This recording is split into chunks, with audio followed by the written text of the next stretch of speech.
Buenas tardes, doctor. Buenas tardes, doctor. ¿Quién está de delegado del grupo?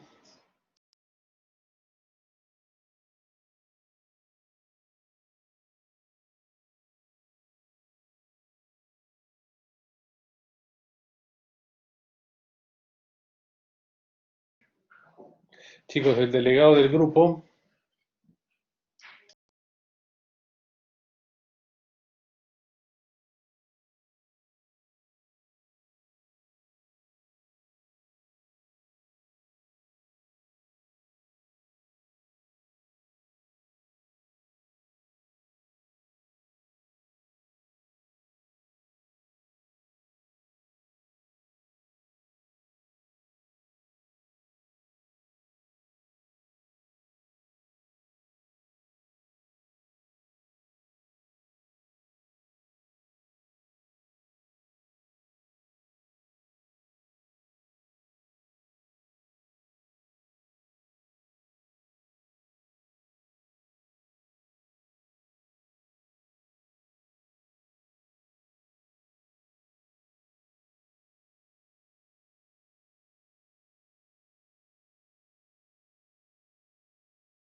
Doctor, un momento, mi compañera Gabriela tiene dificultad para ingresar. Ahorita se comunica con usted.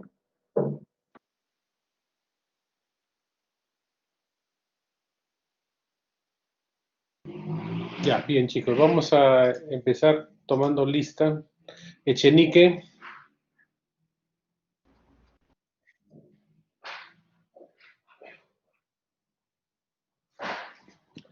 Echenique.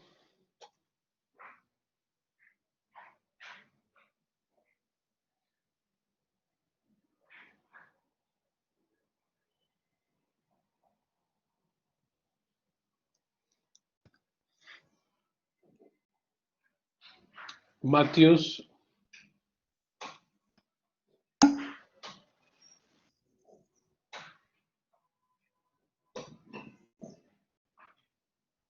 Matthews, Farías, Cristel, Medina y Ataco. Presente, doctor. Mego, Guillén, Presente, doctor. Mejía, Katia,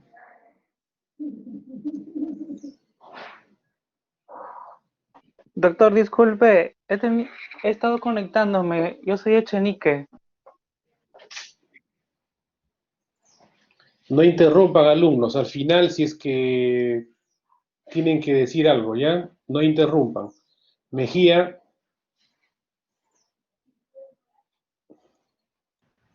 Buenas tardes, doctor, Mejía, presente. Mejía Mejía, Alcedo.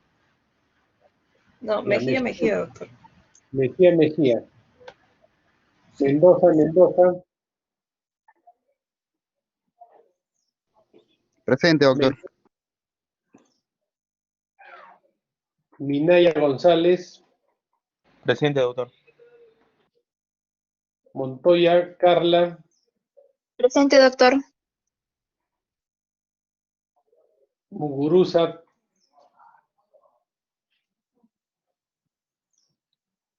Napán. Presente, doctor. Buenas. Tienen que reaccionar rápido. Napán, Presente, doctor. enhorabuena. Presente, doctor.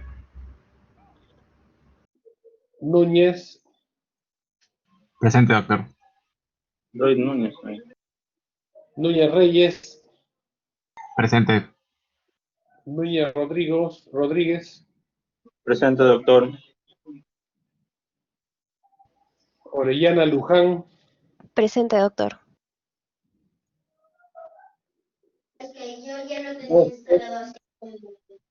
Presente, doctor Hostos. Pacheco,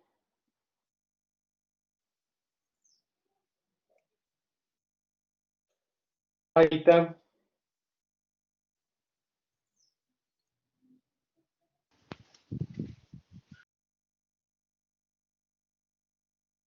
Paja, Presente, doctor.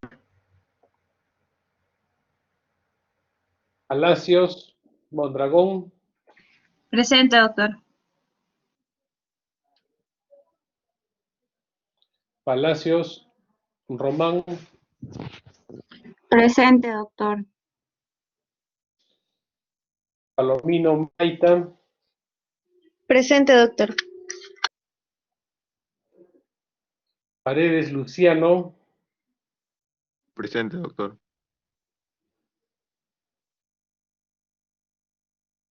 Pascual Salcedo, Presente, doctor. Pedreros Bustos, Presente, doctor.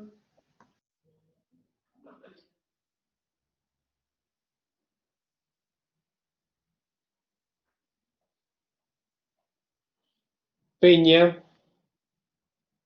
Buenas tardes, doctor. Presente. Campana, Peña Tuya, Presente, doctor. Peñalosa, Basualdo, Presente. Peralta de la Cruz, Buenas tardes, doctor. Presente. Peralta Durán, Presente, doctor. Buenas tardes. Pereira Sánchez,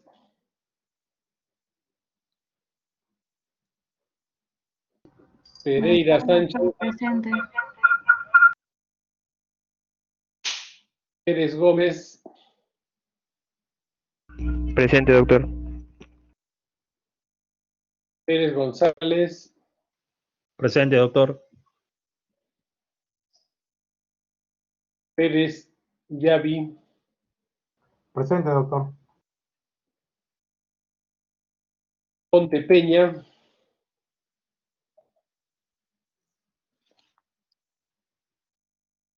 Oso Mendoza,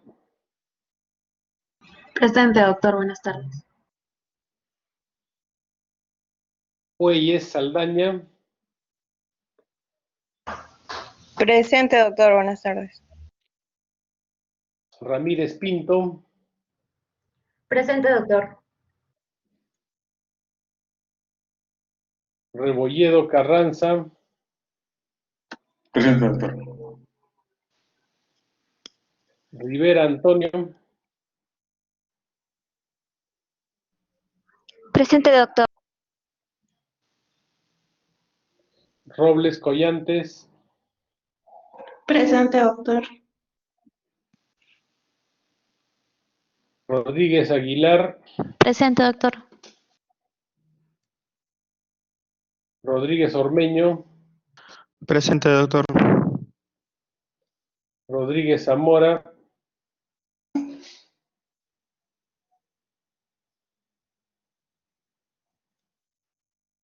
Rodríguez Ceballos,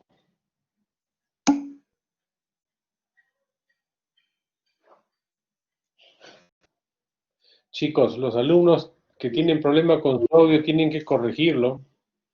No siempre van a estar en eso, ¿ya? Rojas Campos,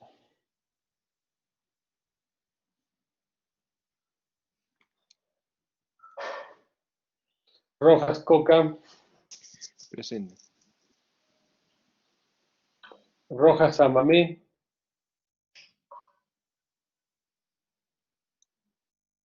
Romero Quispe,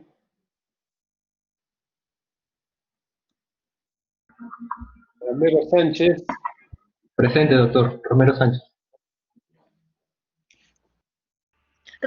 Saavedra Ruiz, Presente, doctor. Salas Varillas, Presente, doctor. Salcedo Hoyos, Presente, doctor. Sanabria Segovia, Buenos días. Presente, doctor. Sánchez Beloja, Presente, doctor. Sánchez Ignacio, Presente, doctor. Santisteban Pacheco, Doctor. Presente, doctor. Presente. Seminario Monago,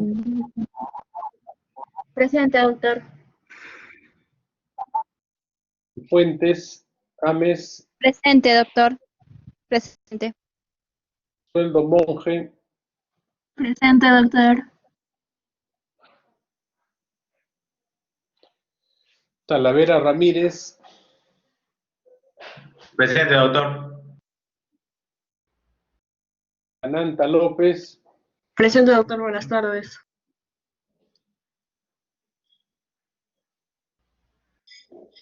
Tapahuasco, Marla, Buenas tardes, doctor. Presente.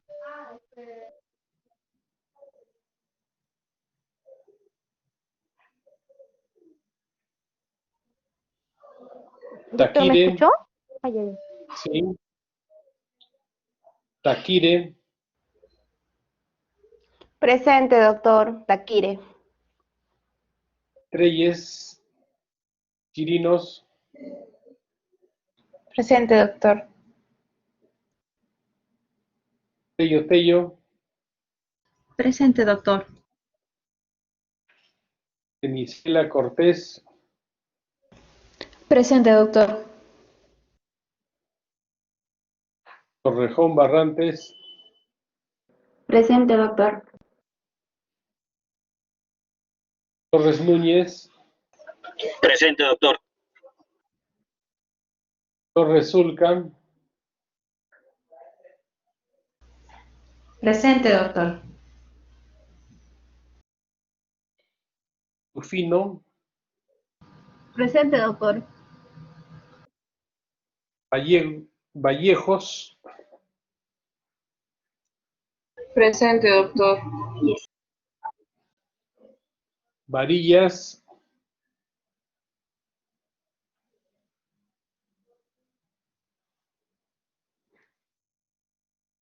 Velarde, Presente, doctor. Velázquez Lara, Presente, doctor. Vera Tolentino,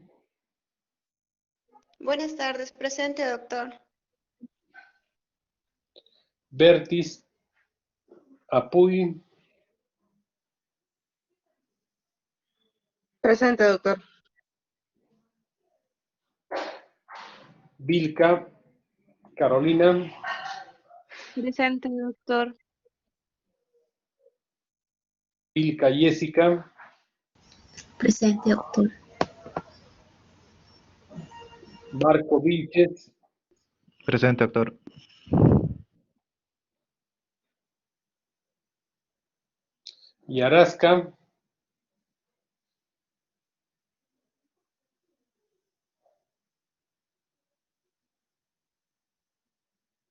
Yarasca, Zamora, Presente, doctor. y Zorrilla. Buenas tardes, doctor. Presente.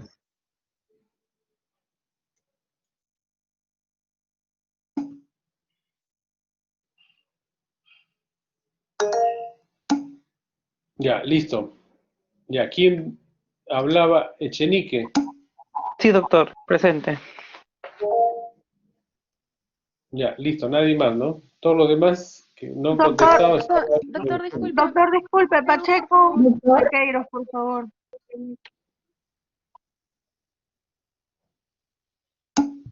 Doctor, disculpe, Gabriela Rojas Amamé.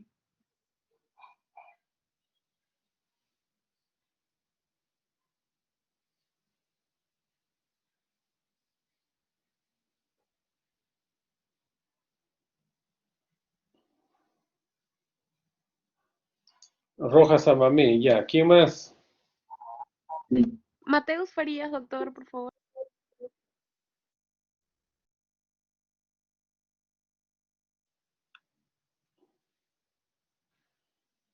Cristel.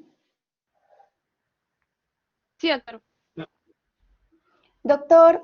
Doctor, disculpe, mi compañera Janina Rojas está escribiendo en el chat para su asistencia, por favor.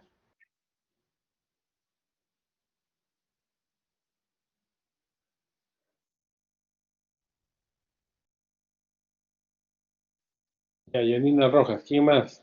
Doctor Pacheco Sequeiros.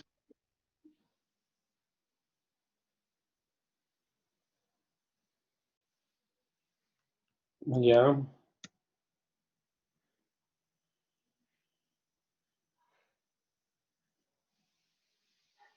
Ya, listo, chicos. Doctor, disculpe, Jorge Ponte.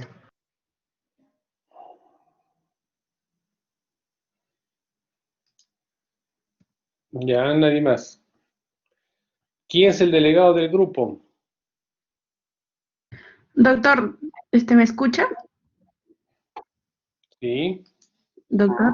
Sí, doctor, disculpe, he estado conectada, pero no se escuchaba mi audio, me he tenido que cambiar de computadora. Mi nombre es Gabriela Rojas. Soy la delegada Ya. del grupo de... Ya, bien chicos, ante todo muy buenas tardes, mi nombre es Arturo Orellana, yo soy cirujano, ya, coordinador del curso de cirugía general y también coordinador general del curso de cirugía 1 y cirugía 2. Entonces chicos, en este semestre vamos a trabajar ya este grupo final en nuestro capítulo de cirugía general. Como ustedes saben, y ya venimos llevando estos dos ciclos, estos dos semestres académicos en la modalidad virtual debido a la pandemia del coronavirus. Vamos a seguir prácticamente con la misma modalidad, tanto la teoría, la práctica, los seminarios.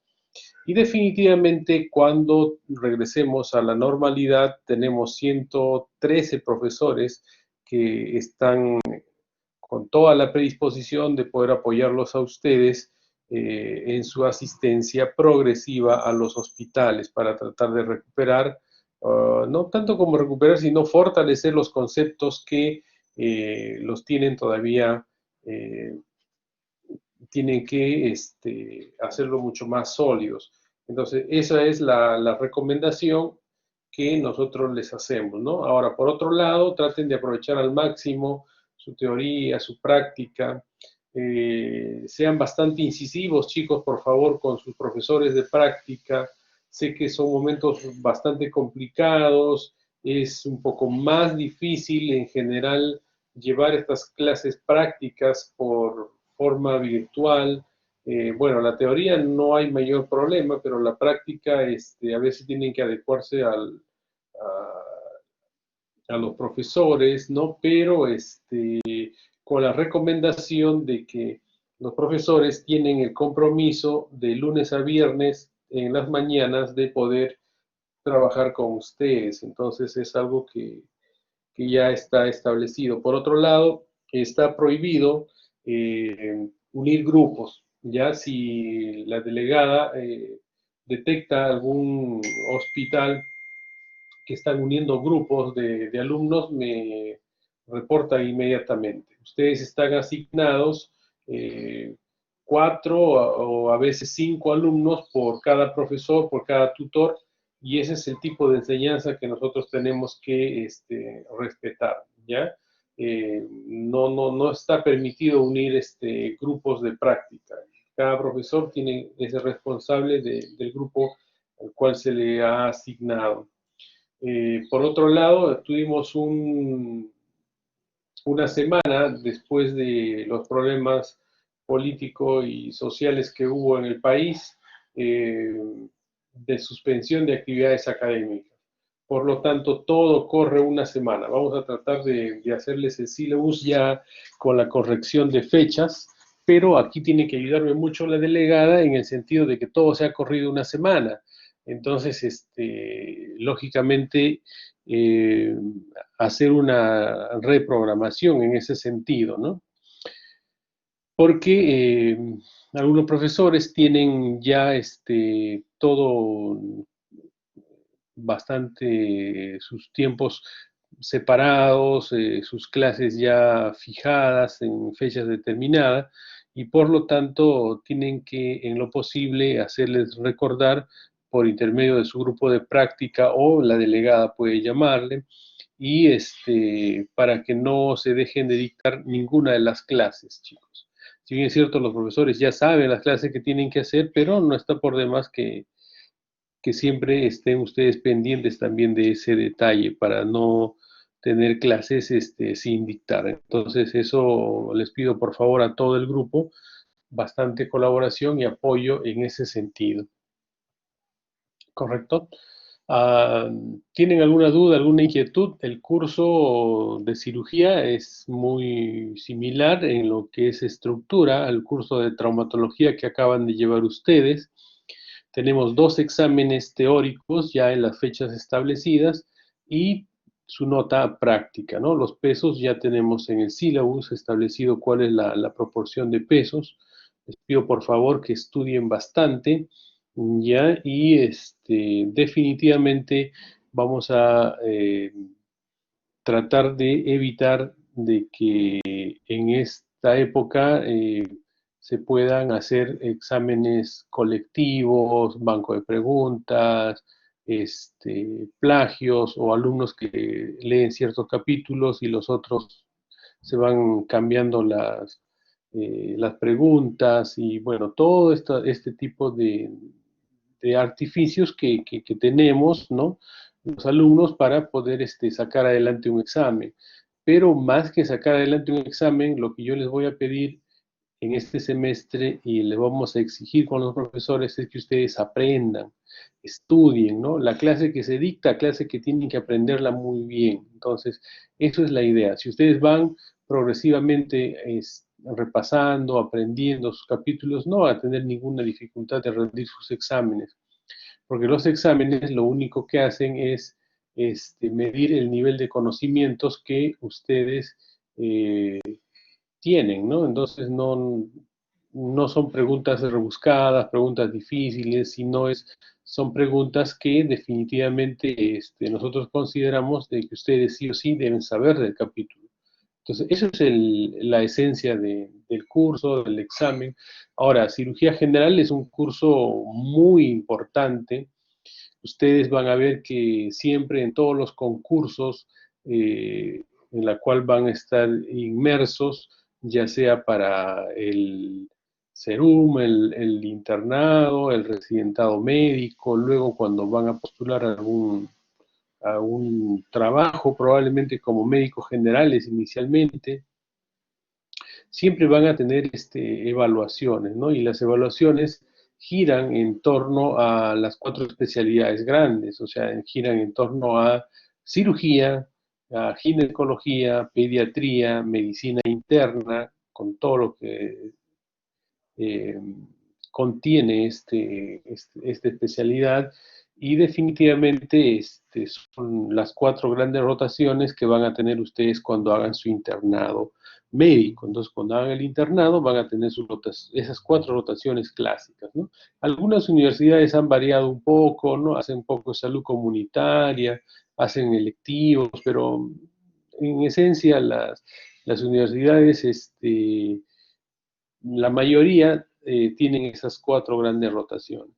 Entonces, de aquí viene la gran importancia de que ustedes sepan manejar, diferenciar, diagnosticar la mayoría, por no decir todas las patologías quirúrgicas. ¿Correcto? Entonces, eso es nuestro compromiso para que ustedes puedan aprender lo más importante del curso, ¿no? ¿Alguien quiere hablar? Entonces, chicos, eso es la forma en que vamos a ir trabajando, ¿no? Todos los capítulos ya han sido elaborados. Generalmente las preguntas son preguntas nuevas, ¿no? O sea, no trato de no hacer, repetir preguntas, pero bueno, eso no tampoco es la idea, ¿no? La idea es que siempre tengan todos los conceptos bastante claros, ¿no? Si tienen alguna duda, alguna inquietud, por intermedio de su delegado, me hacen llegar y vamos a tratar de resolverlo lo más pronto posible. Pero siempre tienen que tener un delegado alterno si es que la delegada o el delegado no puede apoyar, ¿no? Porque generalmente yo le pido a los delegados que me ayuden con la toma de la asistencia, ¿no? Luego me envían la asistencia y ojo que eso es muy importante, ¿no? El 30% de inasistencia inhabilita al alumno, entonces eso es lo que nosotros estamos exigiendo, ¿no? La importancia de que todos estén conectados en lo que es las clases virtuales. ¿Tienen alguna duda, alguna inquietud, chicos?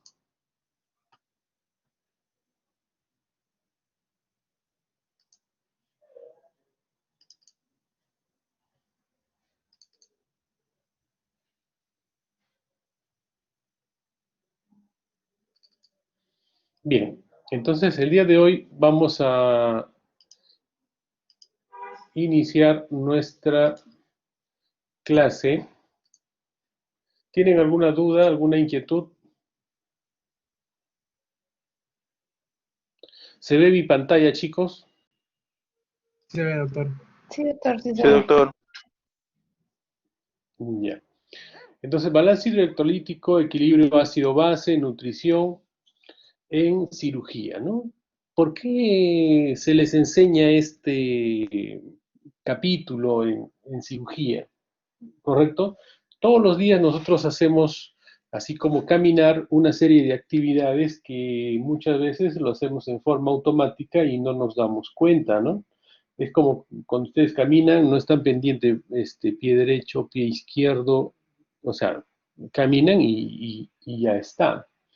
De igual manera, ustedes se levantan, toman su desayuno, a media mañana de repente alguna fruta, al mediodía almuerzan, a media tarde, ¿no? Especie de lunch, después cenan, toman un poco de líquido antes de dormir. La verdad, cada uno tiene ya sus hábitos de alimentación y por lo tanto, o la ingesta de líquidos en el transcurso del día y no tienen mayor dificultad, ¿no? Entonces, hacen si hacen alguna actividad física, empiezan a sudar o empiezan a eliminar por la vía respiratoria, todo lo que nosotros vamos a denominar como la pérdida insensible, bueno, la orina, ¿no? La diuresis, las deposiciones.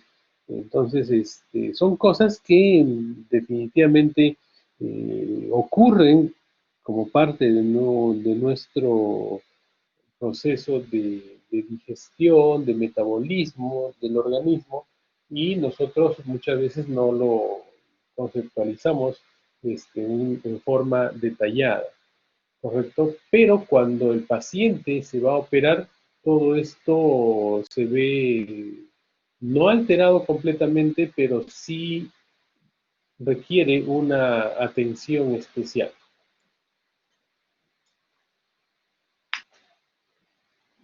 Doctor, disculpe que lo interrumpa, ¿me escucha? ¿Sí? Lo que pasa es que su computadora se va a apagar. Podría, mejor para conectarla a la electricidad. Estoy en eso, por eso que me interrumpí un segundo. Listo, entonces, eso es con respecto a... ahora, ¿qué es lo que pasa? Ustedes, por ejemplo, a un paciente quirúrgico va a tener una serie de alteraciones. Entonces, empezamos, por ejemplo, en un paciente, una cirugía de emergencia. por un abdomen agudo, puede ser una apendicitis, una peritonitis, una obstrucción intestinal, o sea, definitivamente este paciente ya alteró su medio interno, ¿correcto? Está con un grado de deshidratación, de repente, ya sea por la obstrucción o por la sepsis, está con taquicardia, con sudoración. Pues, si es un paciente con una cirugía electiva, el paciente tiene que entrar a un periodo de ayuno de por lo menos unas 6-8 horas, entonces ingresa con una deshidratación leve a una intervención quirúrgica. Entonces, ahora este paciente durante la intervención también hace pérdidas, ¿no? Si es una laparotomía con el abdomen abierto, hay más pérdida insensible, incluso está calculado cuánto se va perdiendo en una cirugía abierta, una cirugía laparoscópica por hora de cirugía. Bueno, en el postoperatorio este paciente no va a comer inmediatamente, entonces no va a comer el paciente porque generalmente debido a la anestesia o a los hallazgos de la cirugía o la peritonitis o si se le ha hecho una anastomosis al paciente, va a estar en un periodo que puede ser 24, 48, 72 horas de NPO, o sea, sin comer. Por lo tanto, ya se les alteró todo. Entonces, se les alteró y ahora, ¿cómo tienen que responder? ¿Cómo tienen que manejar? Ya es en una forma externa, ¿no? O sea, con sueros, con cloruro, con dextrosa, con hipersodio, con cálium. Soluciones que van a tener agua, dextrosa, sodio, potasio, ¿no? Electrolitos en general. Entonces, definitivamente, ese es el motivo de nuestra reunión, porque estamos frente a un paciente que nosotros tenemos que darle un suplemento, porque va a estar en un periodo determinado de no ingesta por vía oral, el famoso LPO. Entonces, eso es el motivo de nuestra clase, ¿no? Ahora, si el paciente, por ejemplo, tiene un problema de nutrición o va a estar sin comer más allá de los 7 a 10 días, entonces tienen que ya pensar en darle un soporte nutricional, algo para nutrirlo al paciente, o sea que no es suficiente la dextrosa, el hipersodio cálido, que es lo mínimo, lo básico que el paciente necesita mientras se restablece la vía oral. Pero esto no puede durar mucho tiempo. Entonces ahí también viene la importancia de la nutrición. O a veces nos enfrentamos con pacientes que tienen una severa desnutrición y que van a ser sometidos a una cirugía muy compleja. Nosotros sabemos que el nivel de proteínas es importante, especialmente la albúmina, para ver que tenga un proceso de recuperación, de cicatrización en forma óptima o de fusión de las anastomosis. Si esto no ocurre, vamos a tener complicaciones con los pacientes. Entonces, esta es la importancia de en cirugía tocar este punto del balance electrolítico, equilibrio ácido-base, nutrición. ¿Sí? ¿Me he dejado entender, chicos? Sí, doctor. Ahora, vamos con respecto a la distribución de agua y electrolitos. Tenemos agua endógeno y agua exógeno, ¿no?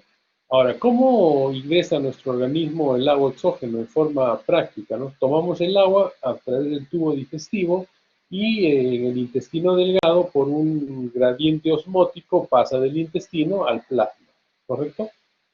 Ahora, el agua endógeno es el agua producto de la oxidación del metabolismo de los lípidos, carbohidratos, proteínas.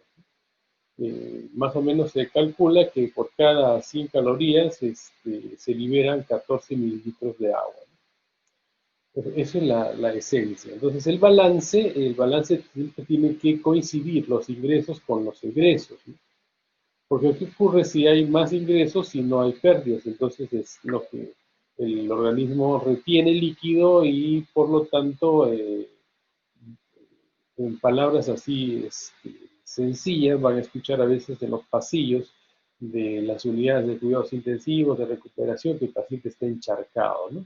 Pero eso significa una sobrehidratación, que puede haber incluso hasta edema pulmonar, ¿no? Y una serie de problemas por esto. Por lo tanto, ustedes tienen que saber de que los ingresos con las pérdidas tienen que ir de la mano, ¿no? Lo que ingresa tiene que siempre ser muy parecido, muy similar a los egresos. Entonces, eso es algo muy importante, lo que ustedes tienen que considerar. Por ejemplo, los ingresos ingeridos, 1.500, ¿no? Entre alimentos y agua pura. Oxidación 1.000, tenemos 2.500. Las pérdidas aproximadamente en una persona de 70 kilos, eso es lo que se hace el cálculo, 1.500 de orina, 2.500 en heces, 750 de pérdidas insensibles. Y esto corresponde, de las pérdidas insensibles, el 75%, va con las pérdidas insensibles por el sudor y el 25% por la vía pulmonar, haciendo un 2.500 de pérdidas y 2.500 de ingresos. Bien, muy rápido, por favor, si es urgente, estoy en clase.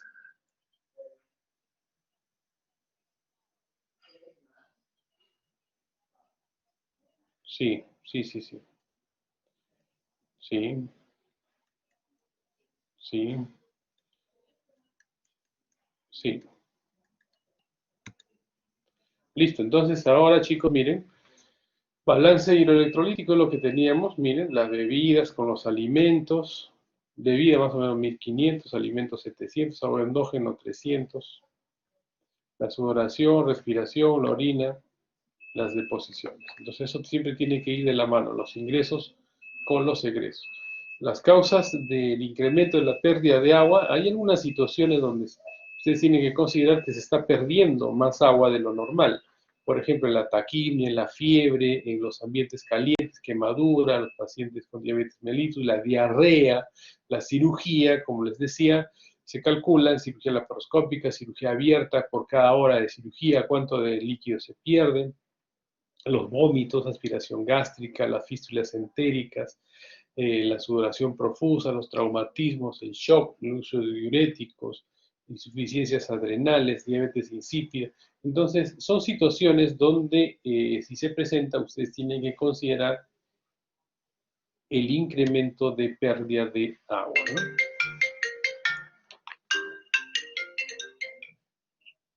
Aló, Maribel.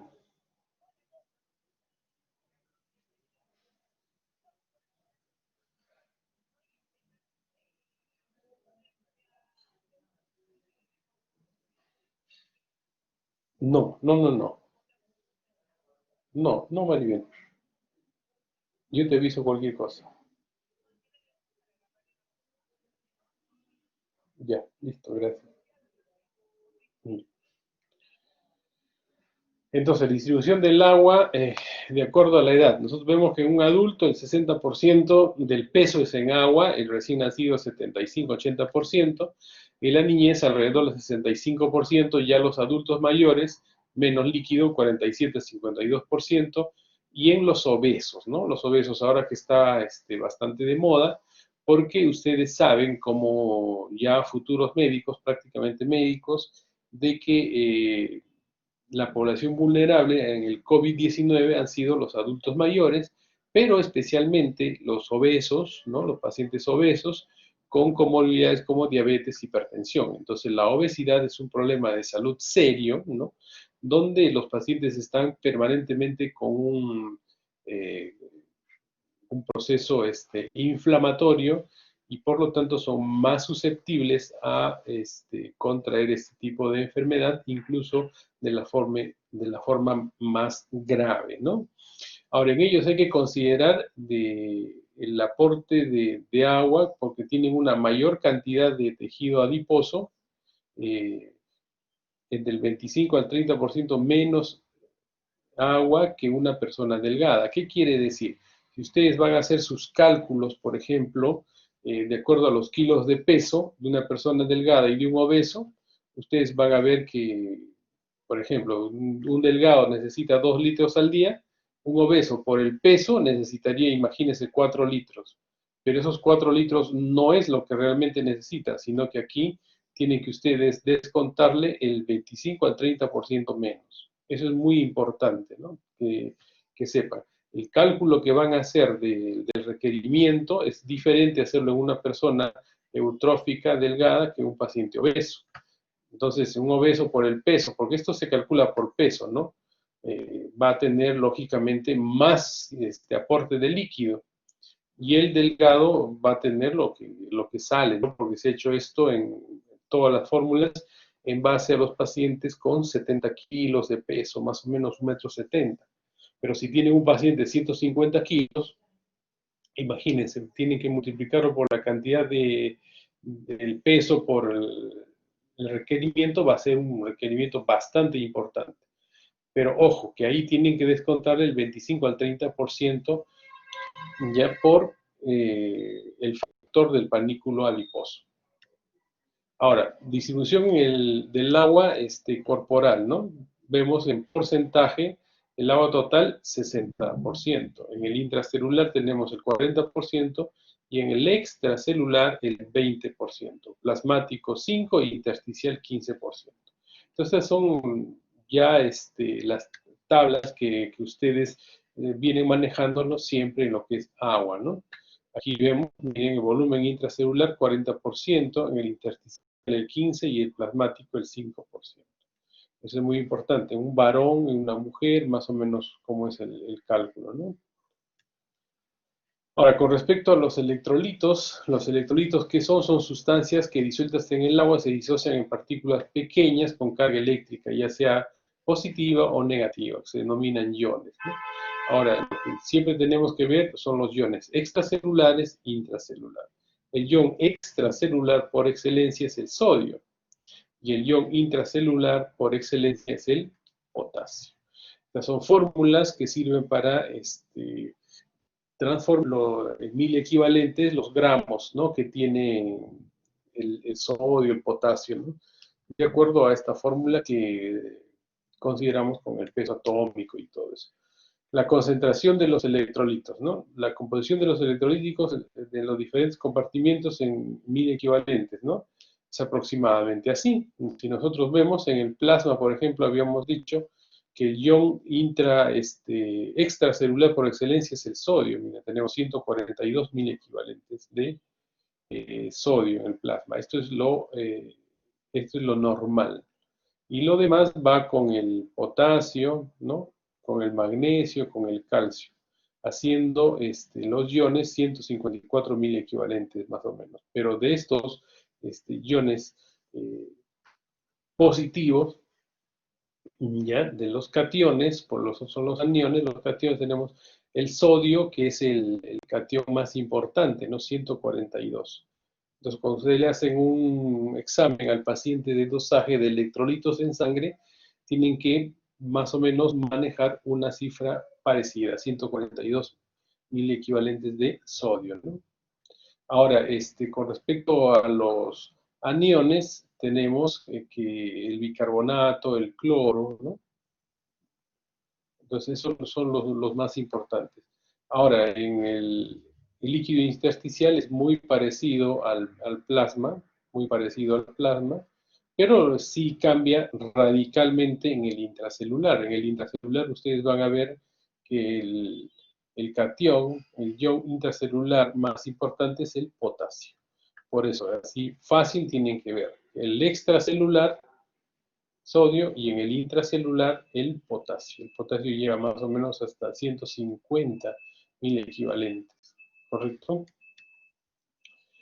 Composición de los fluidos en el tubo digestivo, ¿no?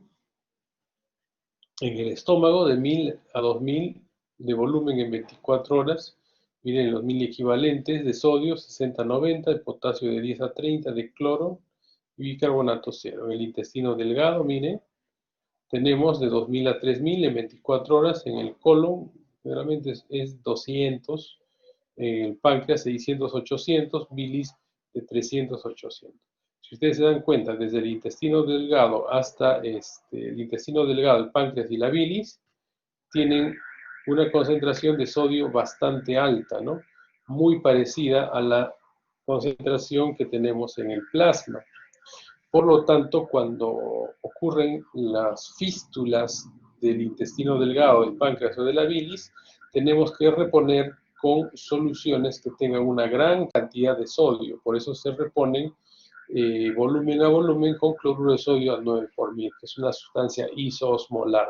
Entonces, esa idea tenemos que tener, ¿no? En el estómago, o sea, los vómitos, ¿no? O cuando hay una obstrucción pilórica, es menos. O sea, tendríamos que calcular también, diluir un poco más esto.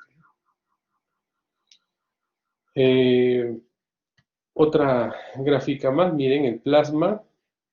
Tenemos 138, 142 mil equivalentes. El potasio, esto más o menos es los valores que vamos a tener cuando ustedes hacen un dosaje de gases arteriales. A veces cuando llegan al hospital les dicen, chicos, a ver, ya, un análisis de gases arteriales, ¿no? Y electrolitos. Cuando viene el resultado, ya los electrolitos tienen que ustedes ver que esté dentro de este margen, ¿no? En el líquido cefalorraquídeo, en la saliva y en el jugo gástrico. Entonces vemos que en el líquido cefalorraquídeo también las concentraciones son muy parecidas a la del plasma. En la saliva y en el jugo gástrico hay menos sodio y un poquito más de potasio en el caso de la saliva, ¿no? Pero en el jugo gástrico tenemos siempre concentraciones menores a la del plasma. Miren la bilis, 149.000 equivalentes de sodio, jugo pancreático, en yeyuno, en el ilio y en el sudor mucho menos, ¿no? Por eso es de que siempre cuando ustedes van a hacer alguna actividad física, claro, la industria hace de que siempre hay una inducción a consumir sales hidratantes, ¿no? Tipo Espore, Gatorade, que además de la glucosa que tiene para darle el sabor, los electrolitos son en una cantidad bastante importante. Entonces esto resulta siendo muchas veces innecesario. Después de una actividad intensa, lo ideal es la reposición simplemente con agua, ¿no? Composición corporal de los electrolitos, miren el sodio. ¿Cuántos gramos de sodio tenemos? Más o menos en una persona de 70 kilos, 83 gramos. En una mujer, 97 gramos de cloro de potasio. Entonces, esto también tenemos que ver, ¿no? Es diferente la concentración en un hombre y en una mujer. Pérdidas urinarias promedias de agua y electrolitos en 24 horas. Por vía pulmonar, 1000, renal 1500 y digestivo alrededor de 200, que es lo que habíamos mencionado hace un momento. Entonces, el vía pulmonar y cutánea, sodio, cloro y potasio prácticamente es no cuantificable. Por vía renal, 210, miren, de cloro y de potasio. Pero esto se puede alterar cuando hay algún tipo de insuficiencia renal. Y en vía digestiva es bastante poco también la pérdida, ¿no? Soluciones endovenosas usadas, más usadas, miren, y una serie de soluciones. Tenemos dextrosa al 5%, al 10%, al 20%, al 50%, el cloruro de sodio al 9 por 1000, cloruro de sodio al 11.7, el hipersodio, ¿no? Tenemos el calium al 20%, este es el hipersodio, este es el calium, ¿no? La glucosa al 33%, el bicarbonato, el lactato de Ringer, manitol, sorbamín. Tenemos solución polielectrolítica también que no está aquí. Miren, tenemos una gran variedad de opciones, de soluciones para tratar estos problemas de hidratación. Ahora, con respecto a qué es lo que más usamos en estos momentos, dextrosa al 5%, cloruro de sodio al 9 por 1000, usamos el hipersodio, que es el cloruro de sodio al 20%, y el calium, que es el cloruro de potasio, al 20%. Eso es lo que más utilizamos, ¿no? en los pacientes operados. Lo otro, muchas veces ya están pasando a la historia, no se utilizan mucho, pero lo que utilizamos es lo que les acabo de mencionar. Miren, las soluciones dextrosa al 5% va a tener un volumen de 1000 y va a aportar 200 calorías más o menos, ¿no? El hipersodio volumen 21.5 y tenemos 73 de sodio, ¿no? Algunos dicen 20 litros y 69 de sodio, ¿no? Depende a veces del laboratorio, pero generalmente es 69 y 20, ¿no? O si es de 21.5, 73.000 equivalentes. Y el calium, tenemos un volumen de 10 y 27.000 equivalentes de potasio. Eso es lo que nos aporta, ¿no? Entonces, rutinariamente vamos a trabajar con dextrosa, con hipersodio y con calium, ¿correcto? Tenemos que revisar algunos trastornos hidroelectrolíticos, trastornos de volumen, trastornos de concentración y trastornos de la composición. ¿Ya? Estos son los tres principales trastornos hidroelectrolíticos que vamos a nosotros describir y se presentan. Trastornos del volumen. En trastorno del volumen tenemos la deshidratación, que todos conocemos, ¿no? Leve, si hay disminución del agua corporal total entre 5 al 10%, moderada del 10 al 20% y grave más del 20%. Trastornos de la concentración. Todas las natremias que ya ustedes lo han revisado y lo han repasado en algún momento, que son las hipernatremias, ¿no? Leve, moderada, grave, ¿no? Las causas de las hipernatremias con volumen alto, con volumen normal, con volumen bajo, y las causas, ¿no? La hipernatremia, por ejemplo, con estado de volumen normal, miren, ¿por qué se produce? Pérdida extrarrenal de agua, piel gastrointestinales, pérdida, enfermedad renal, diuréticos, diabetes insípida, ¿no? Con hipernatremia, con estado de volumen bajo, miren, ¿no? Las causas, y con estado de volumen alto, ¿correcto? Esa es la hipernatremia. Ahora la hiponatremia, que también puede ser leve, moderado o grave. Igualito tenemos una hiponatremia con estado de volumen normal, alto, bajo, ¿no? Las principales causas que están aquí de esta hiponatremia, que tenemos que identificarlas, y las manifestaciones clínicas del sodio, ¿no? La hiponatremia, la hipernatremia. Y si ustedes se dan cuenta, muchas veces la sintomatología puede ser muy, muy parecida, ¿no? Por ejemplo, letargo, confusión, cefalea, reflejos tendinosos profundos, debilidad, fatiga, taquicardia. Entonces, ustedes en algún momento tienen que ser muy finos o tener una peculiaridad para que ustedes se den cuenta realmente si están en una hipohipernatremia, ¿no? Entonces, tienen que hacerle de todas maneras el dosaje de electrolitos para que puedan tener una aproximación diagnóstica bastante certera. Y por lo tanto, muchas veces tanto la hipo o la hipernatremia van a compartir sintomatología, ¿no?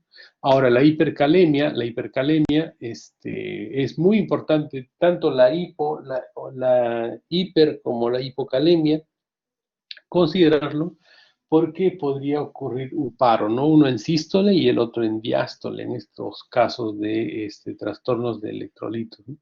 La hipercalemia leve de 5 a 6, moderada, grave, ¿no? Estos son los cambios electrocardiográficos que ocurren en los casos de la hipercalemia, ¿no? La hipercalemia también se conoce como hiperpotasemia, ¿no? Entonces, cuando aumenta el potasio, incremento en el consumo, por ejemplo, ¿no? Compuestos de potasio, transfusiones sanguíneas es muy importante, ¿ya? Es muy importante, las transfusiones sanguíneas van a elevar el potasio, ¿no?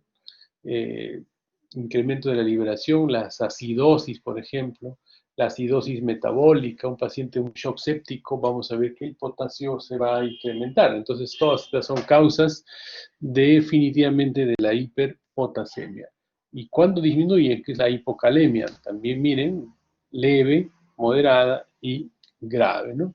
La hipopotasemia, ¿no? Dieta, líquidos intravenosos sin potasio. Aquí hay una disyuntiva, ¿no? Porque algunos médicos, algunos cirujanos dicen de que en las soluciones, en el postoperatorio, le ponen solo dextrosa y calium, hipersodio, no le ponen calium, o sea, no le ponen potasio, porque consideran que en una intervención quirúrgica se hace trauma a las células y por lo tanto hay un aumento del potasio sérico. Eso no es del todo cierto porque hay estudios que demuestran que definitivamente los valores son prácticamente los mismos. Entonces, por práctica habitual, ustedes deben siempre considerar esto, ¿no? Los líquidos intravenosos que tengan potasio, porque si no tienen potasio van a llegar a la hipopotasemia. Y el margen es muy corto. O sea, no es 140.000 equivalentes como el sodio, sino el margen va de 2 a 3. O sea, es muy fácil romper, quebrar esta barrera del potasio hacia arriba, hacia abajo, que de la del sodio, ¿no? Otra causa de la hipopotasemia, excreción excesiva de potasio, hiperaldosteronismo, medicamentos, los diuréticos, porque incluso hay diuréticos que ustedes saben que son ahorradores de potasio, ¿no? La mayoría de diuréticos eliminan el potasio. Entonces hay un grupo de diuréticos que le denominan diuréticos ahorradores de potasio. Pérdida gastrointestinales, por ejemplo, la pérdida renal del potasio es lo más importante en lo que es la hipopotasemia.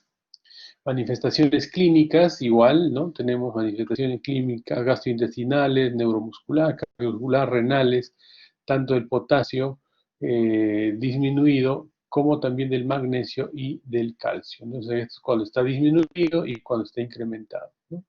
Aquí sí hay una pequeña diferencia, ¿no? Con respecto a si es que estamos en un caso de una hipopotasemia o una hiperpotasemia. Ahora vamos con respecto a los trastornos de la composición. Ya hemos visto los trastornos del volumen y trastornos de la concentración. Ahora vamos con los trastornos de la composición.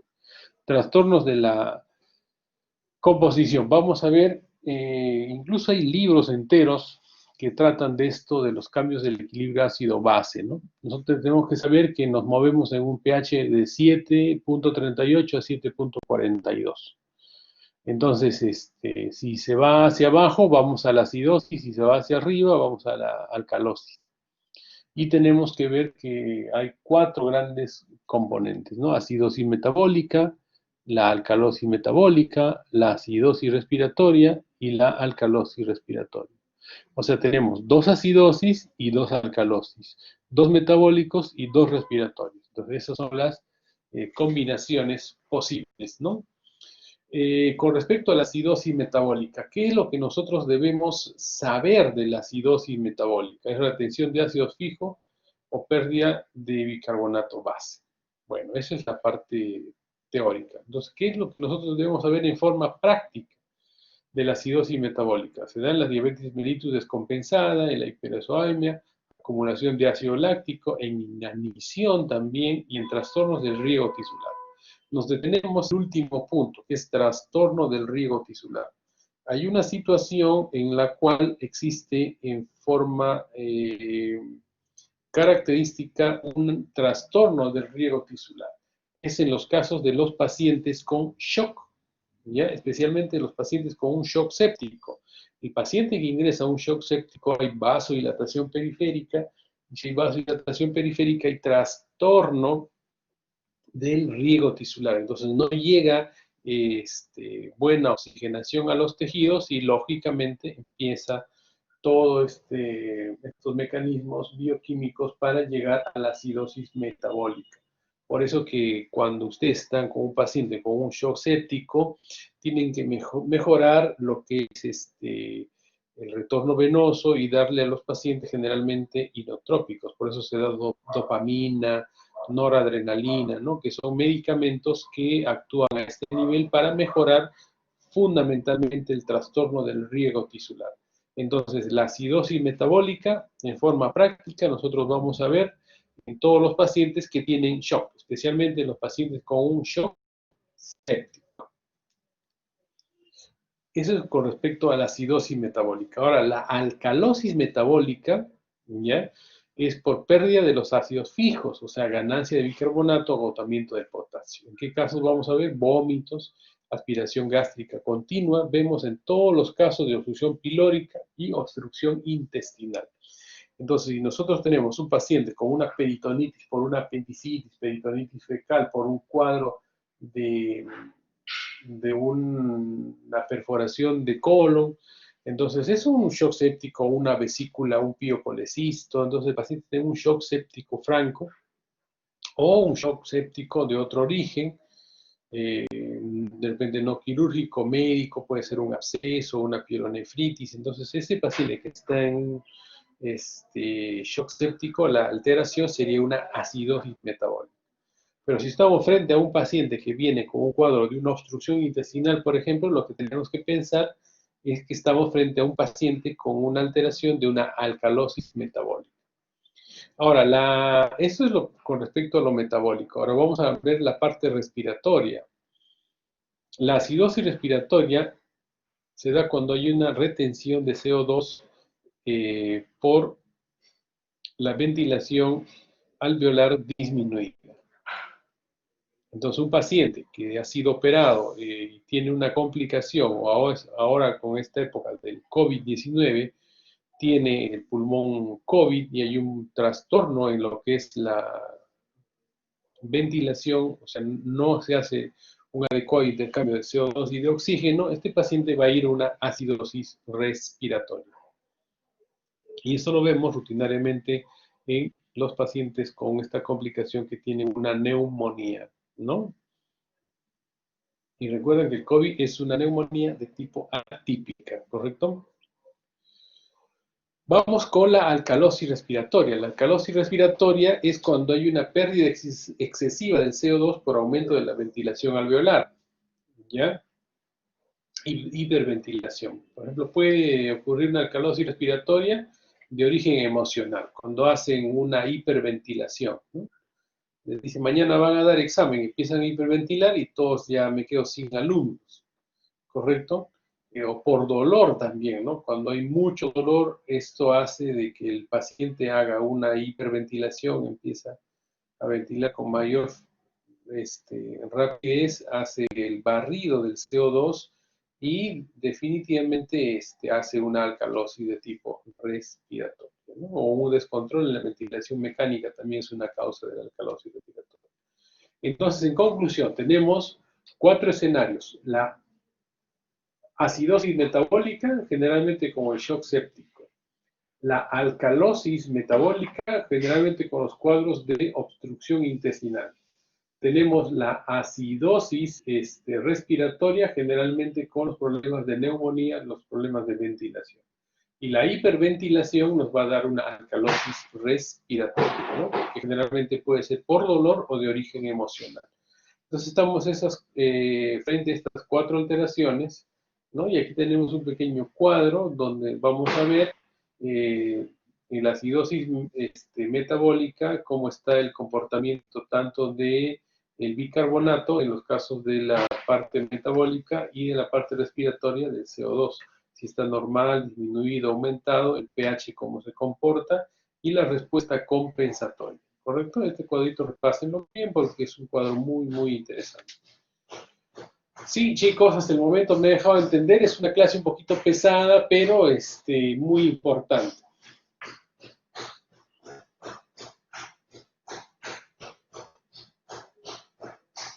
¿Están o solo prendieron su...? Sí, doctor. Sí, doctor. Ya, a ver, vamos a llamar a un par de alumnos por lo menos para que vean, para ver si están, pues porque a veces se ponen y ya no están.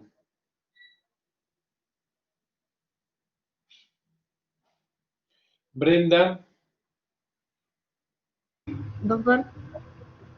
Sí, presente, doctor.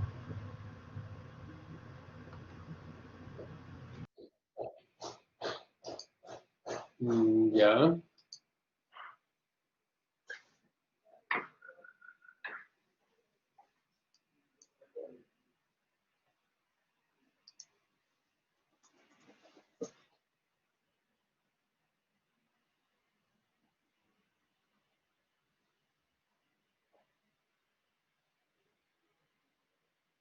Matthews. Sí, doctor, dígame.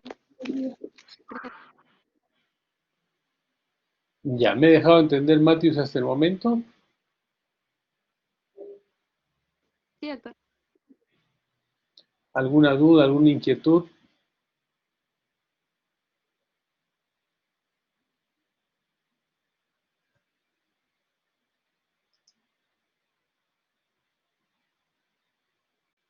Nada. Ya, listo chicos. Esto quiero que trabajen con sus profesores de práctica, por favor, ¿no? Los requerimientos basales. Requerimiento de agua, 35 a 55 mililitros por kilo por día, ¿correcto? Sodio, 3.000 equivalentes por kilo por día, potasio, 1.000 equivalentes por kilo por día, cloro, 3.000 equivalentes por kilo por día, y de calorías, 40 kilocalorías por kilo. ¿Correcto? Por día. Entonces, agua. Matthews, que es el último nombre que quedé.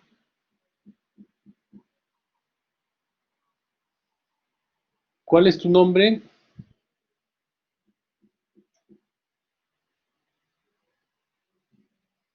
La alumna Matthews.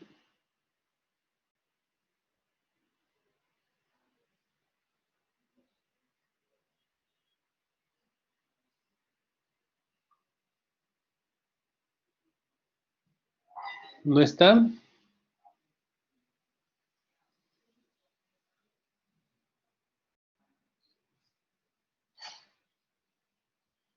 ¿Algún voluntario?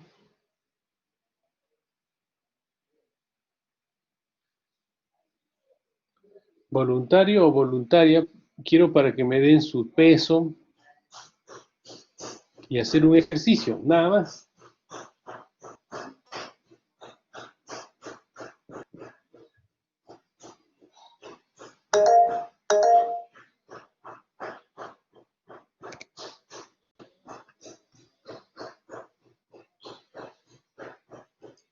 Doctor, Ya, ¿quién habla? Alumna Carla Montoya. ¿Le digo mi peso y mi talla? Sí, Ya, mido 1,56 y peso 42 kilos. ya, 42 kilos. Sí, Entonces vamos a calcular, a ver, cuánto necesita ella. Generalmente, lo mínimo es 35, ¿no? 35. Si vamos con lo mínimo, 35 por 42, ¿correcto? Tenemos 1.035 por 42. Lo mínimo que ella necesita de agua en 24 horas es 1.470, 1,5 litros más o menos.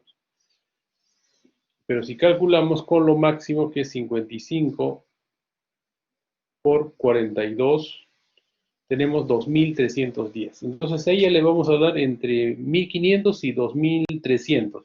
Entonces 2 litros, por ejemplo, ¿no? Como calculando con 40. Por eso es que ustedes van a ver en las indicaciones postoperatorias, dice dextrosa, hipersodio, calium, 1, 2, 3 litros. Algunos le ponen, generalmente ponen 2 litros y medio. Entonces de ahí viene, miren chicos, de ella que es delgadita, entonces más o menos son 2 litros, ¿no? En 24 horas, ¿qué es lo que necesitaría? O sea, necesita 2 frascos de dextrosa al 5%. De sodio, ¿cuánto necesita? 3.000 equivalentes. 3.000 equivalentes por 42. 126. Entre 3, más o menos son 42.000 equivalentes. Entonces va a necesitar más o menos 2 ampollas, ¿no? De hipersodio y una de calium. Entonces, eso es en forma práctica lo que va a necesitar su compañera en 24 horas. Entonces, va a necesitar una dextrosa, un hipersodio, un calium, ¿no? Eso en 24 horas, considerando de que va a estar en NPO, ¿ya? Ahora, con respecto a las calorías, va a necesitar 1.680 calorías, ¿no? 40 kilocalorías por kilo en 24 horas.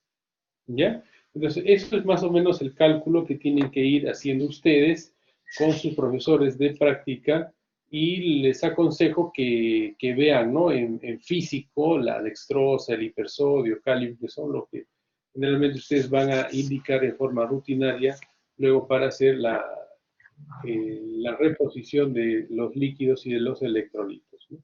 Doctor, disculpe, una consulta. Sí. Doctor, disculpe una consulta. En la diapositiva anterior usted mencionó que el paciente requería algo de 40 kilocalorías por kilogramo de peso al día. Y yo recuerdo cuando una vez nos enseñaron en gastro, nos dijeron que era 30 kilocalorías por kilogramo de peso al día. ¿Cómo es? ¿Es 30, 40 o un intervalo entre ambos? Sí, generalmente algunos toman 30, ¿no? Otros 40, es entre 30 y 40. Está bien la observación. Gracias, doctor. Ya, entonces con respecto a los macronutrientes, carbohidratos, grasas, proteínas, tenemos, miren qué porcentaje calorías tenemos de los carbohidratos, grasas, proteínas, ¿no? 55% tiene que ser de carbohidratos, 25% de grasa y 20% de proteínas, ¿no? 105 gramos de proteínas al día es lo que generalmente se debería consumir, ¿no? 288 gramos de carbohidratos al día y 57 gramos de grasa por día, ¿correcto? Ahora, con respecto a la nutrición, ¿ya? Nosotros tenemos que considerar que ¿cómo es la reinserción de la vía oral en los pacientes? ¿Alguien me puede dar una idea de cómo se maneja esto? La delegada, ¿tienen una idea, chicos? Del tipo de dieta, tolerancia oral. ¿Eso lo han revisado en algún momento o no? ¿Con fibra o sin fibra, doctor? No. ¿Alguien ha hecho especie de externado, ha ido por curiosidad a algún hospital, ¿no? Y ha observado cómo se maneja esto de la reincorporación de la vía oral en un paciente, del reinicio de la vía oral. ¿Alguien tiene una idea? ¿Me puede decir, por favor?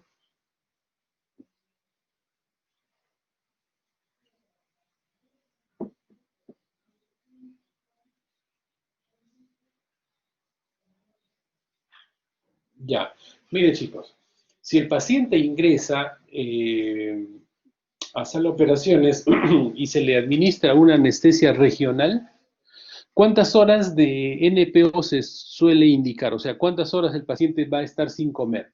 ¿Tienen una idea, chicos? De 6 a 8 horas, doctor.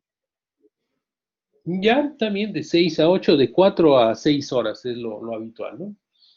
Entonces, si sale de la intervención, generalmente son cirugías cortas, puede ser hemorroidectomía, una hernia con anestesia local, ¿no? Entonces, bueno, una cirugía con una anestesia regional. Entonces, de 4 a 6 horas de NPO. O sea, ¿qué quiere decir? Después de 4 horas ya puede comer, ¿no? O sea, tampoco cosas muy pesadas, depende de una dieta líquida, una dieta blanda, puede ingerir líquidos, o sea, ya lo reincorporaron, o sea, reiniciaron la vía oral sin mayor inconveniente. Pero, por ejemplo, una apendicitis aguda, ¿cómo reinician con peritonitis generalizada, por ejemplo, ¿no? Consideran de que el paciente va a tener un hilio más o menos prolongado o un paciente al cual ustedes le han hecho una resección intestinal y una anastomosis, y la instalación de la vía oral tiene que ser en forma progresiva, ¿no? En esta situación, los pacientes empiezan, por ejemplo, pueden decirle 3 días en NPO, ¿correcto? Sin comer. Y el tercer día, el paciente empieza con una famosa frase que se le llama tolerancia oral. ¿Han escuchado hablar de la tolerancia oral?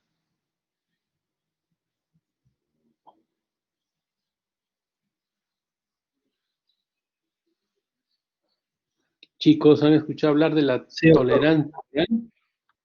Ya, ¿en qué consiste la tolerancia oral? La tolerancia oral es como una prueba, ¿no?, que ustedes le hacen para ver si el paciente tolera o no tolera, vomita o no vomita, y qué pasa. O sea, como tímidamente tratando de darle algo para restaurar la ingesta de alimentos, ¿correcto? Entonces, eso es la famosa tolerancia oral.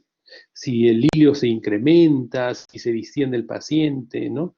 O si se fistuliza, empieza a salir el líquido, o sea, eso es la tolerancia oral. Entonces, es una prueba que se hace. ¿Cómo se hace la tolerancia oral? 50 centímetros cada 2 horas por 6 tomas. Esa es la indicación. 50 centímetros puede ser de agüita de anís cada 2 horas por 6 veces al día. Si el paciente toleró bien esta prueba, al día siguiente se le puede indicar dieta líquida restringida. La dieta líquida restringida consiste en también un poco de agua de anís o un caldito, ¿no?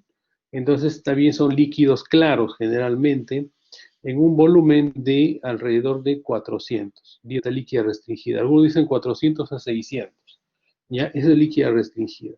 Luego, si ese día le fue muy bien con la líquida restringida, al día siguiente ustedes pueden avanzar un poco más, avanzan a la dieta líquida amplia. La dieta líquida amplia ya es una dieta líquida de un volumen entre 800 a 1200, ¿no? Generalmente incluye sopita, mazamorritas, o sea, incluyen también igual sus líquidos claros, y incluso con líquida amplia ya podrían agregar ustedes la otra palabrita que se llama líquidos a voluntad, o sea que puede tomar líquidos más de lo que le dan con la dieta, y por lo tanto ya puede cubrir los 2000, por ejemplo, que tenía nuestra alumna que participó con sus 42 kilos, entonces ya llegan a los 2000. Entonces ya no necesitaría un soporte extra endovenoso, porque ya todo está por vía oral y con buenos resultados. Luego de la dieta líquida amplia viene la dieta blanda. La dieta blanda ya es una dieta prácticamente normal, ¿no? Baja en grasa, sin condimentos, ¿no? Pero ya es una dieta con un volumen total de 2000 a 2500, ¿correcto? Y bueno, luego viene la dieta completa. Entonces, lo que quiero que quede fijo es de que la reinserción de la vía oral puede ser progresiva, o sea, tolerancia oral, dieta líquida restringida, dieta líquida amplia, dieta blanda y luego dieta completa. Entonces, los pacientes gastrectomizados con peritonitis empieza esta secuencia de dietas hasta regresar a prácticamente la normalidad. Pero en un paciente con una cirugía laparoscópica, por ejemplo, de una apendicitis que no está con peritonitis o una colelap, lo operan y al día siguiente en la mañana le pueden dar dieta líquida amplia y en la tarde le pueden dar dieta blanda. O si hubo un componente, una cirugía prolongada, un componente séptico más importante, ustedes sospechan de que va a ser un poco de hilio, dejan un día dieta líquida amplia, el día siguiente dieta blanda y se va de alta el paciente. Entonces, en estos pacientes operados de cirugía laparoscópica, ya la reinserción de la vía oral a veces es bastante rápida, ¿no? O sea, líquida amplia y blanda, así. Pero en los otros pacientes ustedes tienen que considerar que van con tolerancia oral, líquida restringida, líquida amplia, blanda y dieta completa. Entonces, esa es la progresión que ustedes tienen que tener presente y los volúmenes que les he mencionado hace un momento. Pero, ¿qué pasa si ustedes tienen un paciente, por ejemplo, que ya pasa los 7 o 10 días de NPO, o sea, está sin comer, con la dextrosa le están administrando lo mínimo de glucosa como para que sus mecanismos bioquímicos de formación de energía de los ATPs se realicen con lo mínimo? O sea, tampoco es dieta, no como, no, tienen que darle lo mínimo, por lo mínimo son entre 500 y 600 calorías. Y eso es lo que nosotros conseguimos con nuestros 2 frascos de dextrosa al 5%. Entonces, si ya tenemos pasado los 7 o 10 días, tenemos que ya pensar en darle un soporte nutricional al paciente. ¿Por qué? Porque en ese periodo de tiempo el glucógeno hepático y el glucógeno muscular se ha utilizado y por lo tanto va a empezar el paciente ya a catabolizar la parte muscular. Entonces hay que evitar eso y tenemos que darle un soporte nutricional extra. Y para darle soporte nutricional tenemos 2 formas. O le damos utilizando el tubo digestivo, que es la famosa nutrición enteral, o le ponemos por la vena, que es la nutrición parenteral. ¿Sí, chicos? Hasta ahí. ¿Seguimos?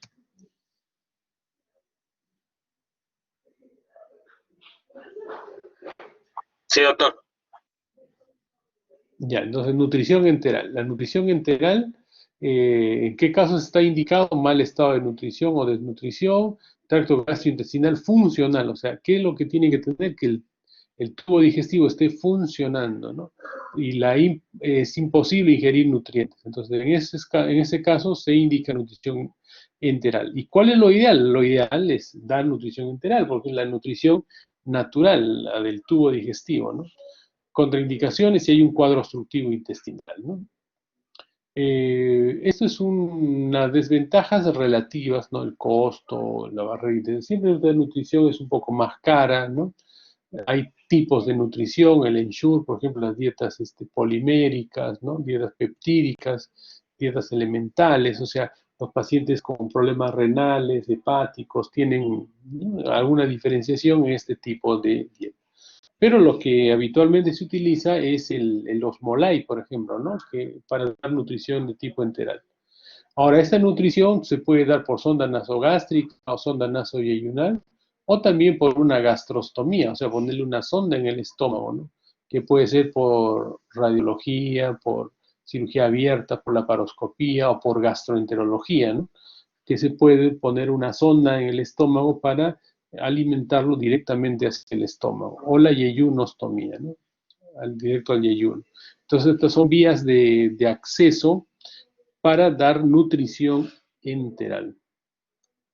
¿Correcto? La sonda nasogástrica es la primera opción siempre, es bien tolerada, pero no tiene que ser más de 4 semanas. ¿Correcto? El reflujo del vómito está intacto y el esfínter esofágico inferior tiene que ser competente, ¿no?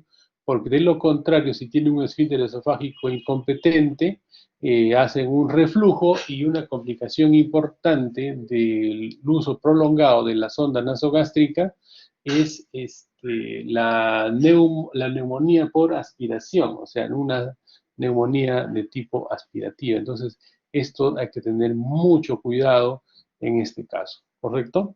Entonces, una sonda nasogástrica es la primera opción y no tiene que ser más de 4 semanas. Si pasan las 4 semanas, ya tienen que ustedes pensar, por ejemplo, un paciente que está con un TEC severo en una unidad de cuidados intensivos, está con su sonda nasogástrica en una posición de cúbito dorsal, con el esfínter de repente incompetente, hace una neumonía aspirativa. Entonces, si ya tienen 3, 4 semanas y ustedes ven que este paciente va a continuar, ya tienen que ir pensando en hacerle una gastrostomía, una yeyunostomía, para alimentarlo por esa vía y retirarle la sonda nasogástrica, ¿no? Complicaciones, irritación del trayecto, como habíamos visto hace un momento. Se puede colocar esta sonda en forma equivocada al árbol bronquial y hacer una broncoaspiración. Lesión traumática de las fosas nasales, de la faringe, el esófago, son complicaciones, ¿no? Las sondas también existen sondas que van al duodeno, las nasoduodenales, las nasoyeyunales, ¿no?, que es una alternativa a la sonda nasogástrica, pero siguen siendo sondas que van desde la nariz hasta el estómago o el intestino. Esas son algunas técnicas de alimentación. Generalmente se recomienda que sean graduales, ¿no? Y darle por bomba de infusión continua, ¿no? O si es intermitente, darlo en bolos, ¿no? Con respecto a la nutrición. Cuando se va a retirar, hay que hacer un control clínico, un control paraclínico, ¿no? Hay que hacerle medidas al paciente, hay que ver valorar el aporte que se le está haciendo, ¿no? Entonces, cuando se retira, esto es muy importante, cuando el paciente sea capaz de cubrir sus requerimientos por vía oral en forma completamente normal, ¿ya? Entonces, ahí, cuando ya el paciente está comiendo normalmente, ya se le retira este tipo de soporte nutricional. Cuando ustedes van a ver en cirugía general que se utiliza la nutrición enteral así como una indicación bastante frecuente, Por ejemplo, en los pacientes que tienen una pancreatitis aguda severa. Un paciente que tiene una pancreatitis severa, con un Baltasar un índice de severidad tomográfica alrededor del 70-80%, el paciente en cuidados intensivos, entonces necrosis pancreática bastante amplia, el paciente va a estar sin comer por lo menos más de 4 semanas, entonces estos pacientes inicialmente entran a una nutrición de tipo enteral con sondas nasoyeyunales. Pasan las 4 semanas, hay que pensar en darle, ponerle una sonda de gastrostomía o una yeyunostomía. Pero generalmente esos pacientes con pancreatitis llegan a una nutrición de 4 o 5 semanas y luego ya restablecen la vía oral, o sea, casi un mes. Están en el límite, por eso es que ellos se nutren con sondas nasoyeyunales por este periodo de tiempo, ¿no? Y las sondas nasoyeyunales son más delgadas y el reflujo también es mucho menor. Entonces, eso es una indicación bastante frecuente en nuestra especialidad para los pacientes que tienen pancreatitis aguda severa, ¿no? Complicaciones se presentan del 10 al 15% de los pacientes, ¿no? Miren, eso es lo que habíamos visto hace un momento, la vía de acceso, irritación, desplazamiento, obstrucciones, perforaciones, fístulas, ¿no? Complicaciones raras, generalmente hiperhidrataciones, son complicaciones metabólicas raras, ¿no? de la nutrición enteral. La nutrición enteral es la nutrición más natural, si podríamos llamarlo así, es más fisiológico y por lo tanto es la primera opción de nutrición que nosotros debemos tener. Pero si estamos ya frente a un paciente con una obstrucción intestinal, con una fístula o requerimos una nutrición más intensa, vamos a recurrir a la nutrición parenteral. La nutrición parenteral puede ser de dos formas, la parenteral periférica y la nutrición parenteral total. La nutrición parenteral periférica va por vías externas, ¿no? Por venas externas que pueden ser del miembro superior o del miembro inferior. Y la nutrición parenteral total necesitan siempre un acceso venoso central para poder administrar este tipo de nutrición. Ambas se diferencian en el contenido de glucosa, aminoácidos, ¿no? La frecuencia de la administración de lípidos, el horario de infusión, complicaciones potenciales. La nutrición parenteral periférica, ¿no?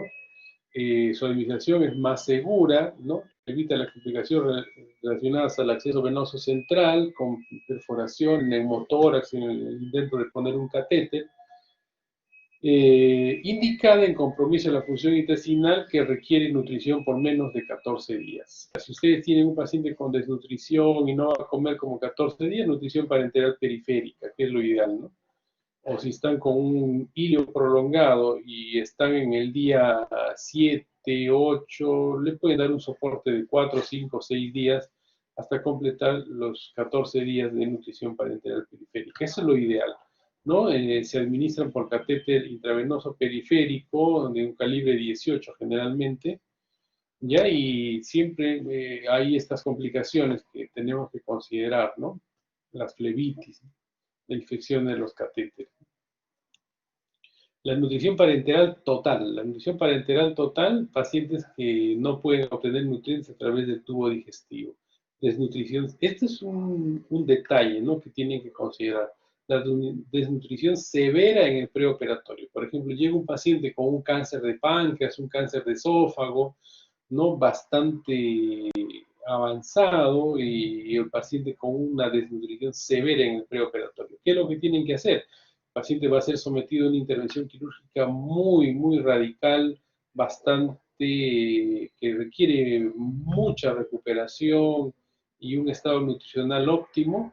Entonces, a este paciente no le van a dar nutrición enteral, periférico, porque definitivamente los resultados no van a ser del todo alentadores.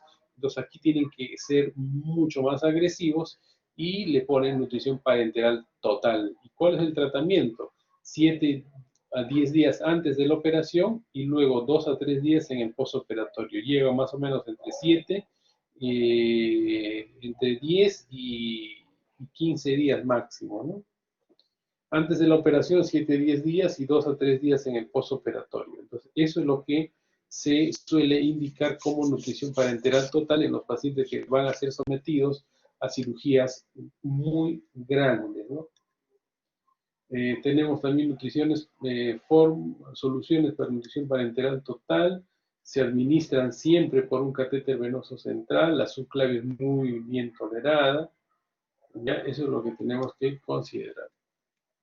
Bien, chicos, ha sido una clase un poquito extensa, pero con los conceptos que tienen que quedar bien claro para ustedes y la importancia de hacer esta revisión de el balance hidroelectrolítico y el soporte nutricional. ¿Alguna duda, alguna inquietud que puedan tener, chicos, hasta el momento?